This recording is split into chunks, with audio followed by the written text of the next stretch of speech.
क्या विधानसभा चुनाव से पहले महाराष्ट्र में कोई बड़ा उलटफेर होने वाला है?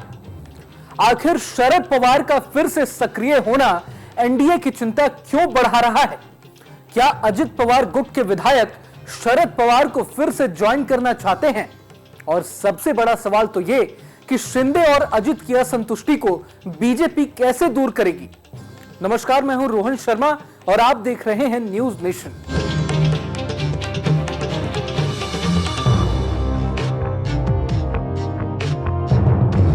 महाराष्ट्र में विधानसभा चुनाव की बेला नजदीक आते ही सियासत अपने चरम पर पहुंच गई है।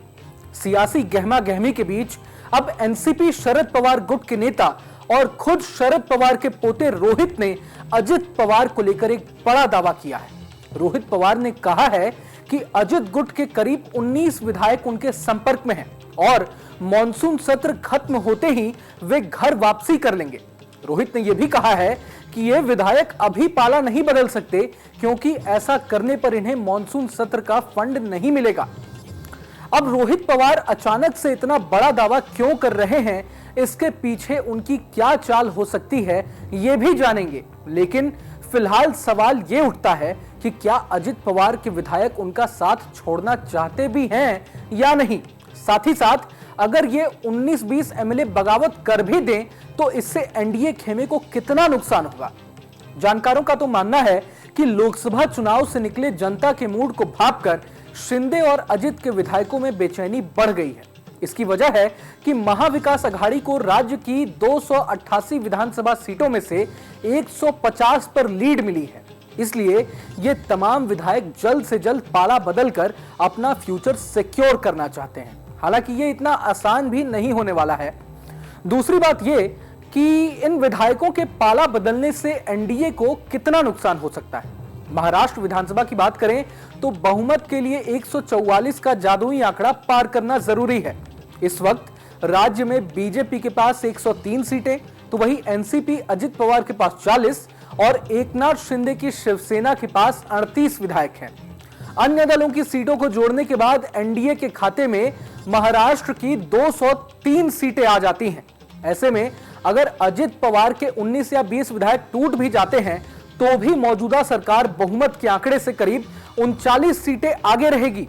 हालांकि अगर वोटर्स ने ही सरकार गिराने का मन बना लिया हो तो फिर एनडीए को कोई नहीं बचा सकता।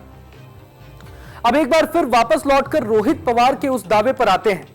रोहित ने तो कह डाला है कि अजित गुट के 19 विधायक उनके संपर्क में हैं और वे कभी भी पाला बदल सकते हैं। लेकिन अब बीजेपी नेता नीतीश राणे ने रोहित पवार के दावे पर तगड़ा पलटवार किया है। नीतीश राणे का कहना है कि रोहित पवार राज्य में मंत्री पद पाने के लिए डिप्टी सीएम अजित पवार के संपर्क में बने हुए हैं और अपने दावे के जरिए वे अजित पवार पर प्रेशर बनाने की कोशिश कर रहे हैं, जिसका साफ साफ मतलब यह निकलता है कि महाराष्ट्र में एनडीए नहीं बल्कि महाविकास अघाड़ी के साथ खेला होने वाला है। और अगर अजित पवार ने रोहित पवार को अपने पाले में कर लिया तो शरद पवार की पार्टी को बिखरने से कोई नहीं रोक सकता। हाल ही में रोहित पवार की अपनी ही पार्टी के नेता जयंत पाटिल के साथ अनबन भी हो गई थी, जिसके बाद एनसीपी शरद पवार में अंदरूनी कलह की खबरें भी सामने आ रही हैं। बहरहाल ये सब महज अटकलें हैं, हम इसकी पुष्टि नहीं करते। अब ये भी जान लेते हैं कि केंद्रीय कैबिनेट बंटवारे से असंतुष्ट बैठे अजित पवार और एकनाथ शिंदे को लुभाने के लिए बीजेपी क्या करने वाली है।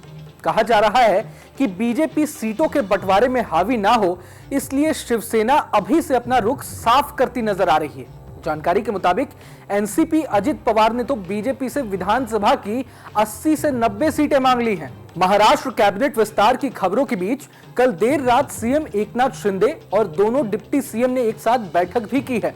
वहीं आज दिल्ली में महाराष्ट्र विधानसभा चुनाव को लेकर बड़ी बैठक हो रही है, जिसमें लोकसभा चुनाव में मिली हार की समीक्षा की जाएगी। इस मीटिंग में मराठा आरक्षण, ओबीसी आरक्षण, दलित और मुस्लिम वोटों की राजनीति, महंगाई समेत उद्धव ठाकरे और पवार फैक्टर समेत कई विषयों पर मंथन हो सकता है। बहरहाल किसकी झोली में कितनी सीटें आती हैं ये तो वक्त ही बताएगा। अगर आपको ये वीडियो पसंद आया तो लाइक करें और चैनल को सब्सक्राइब करें। वहीं तमाम बड़ी खबरों के लिए देखते रहें न्यूज नेशन।